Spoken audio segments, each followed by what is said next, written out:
Hi, my name is Mackenzie Dagnino, and for my NGO, I've decided to talk about War Child. Um, War Child first came to my attention when we were watching the videos in this class's modules about violence and the aftermath of conflict, and it's something that I thought deserved a great amount of attention. Providing children with sort of the opportunity to recover from conflict and also provide a path forward. So, to start, War Child was founded in the UK in 1993 with the primary goal of assisting children who come from these conflict prone regions. And they primarily focus on 9 different regions, and that includes Syria, Iraq, Democratic Republic of the Congo, Yemen, Afghanistan, Burundi, Central African Republic, um, Uganda, and occupied Palestinian territory. And they've actually been very successful in their approach and have been able to expand to headquarters in the US, Sweden, Australia, and the Netherlands. So essentially, they're working on protecting, educating, and standing up for the rights of children who've experienced conflict or the aftermath of conflicts, children who have lost their families, their homes, schools, and children who may have actually been forced to take part in the atrocities like child soldiers.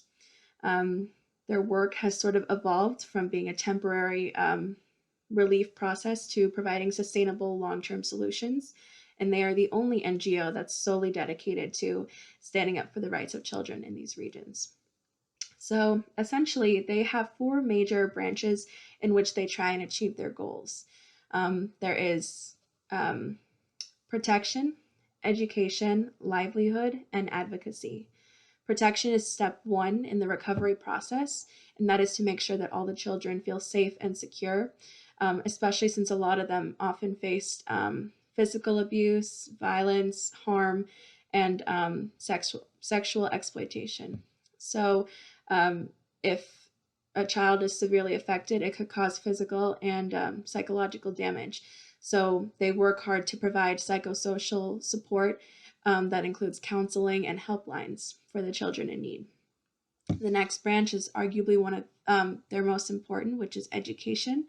They believe that education is fundamental in providing a step forward in recovery. And so they have a program called Education in Emergencies, which helps to provide relevant and quality education for these children. And they do that by offering temporary learning spaces, materials, and even help train teachers. Um, it's important to make sure that children that were out of school during this time get back into it so that they can sort of have a more prosperous return in the long run and be able to have more opportunities for entrepreneurship and employment.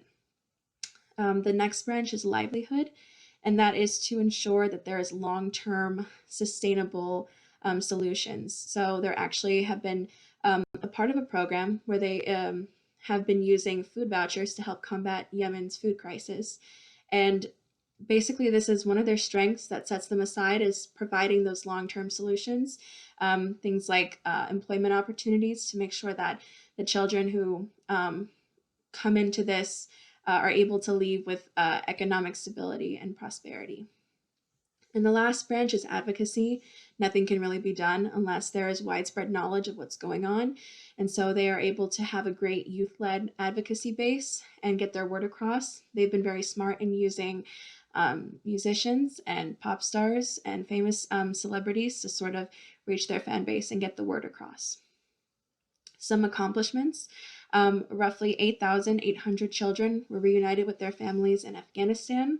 1,500 vulnerable families in Yemen received cash assistance, and roughly 2,000 out-of-school children attended catch-up classes in the DRC.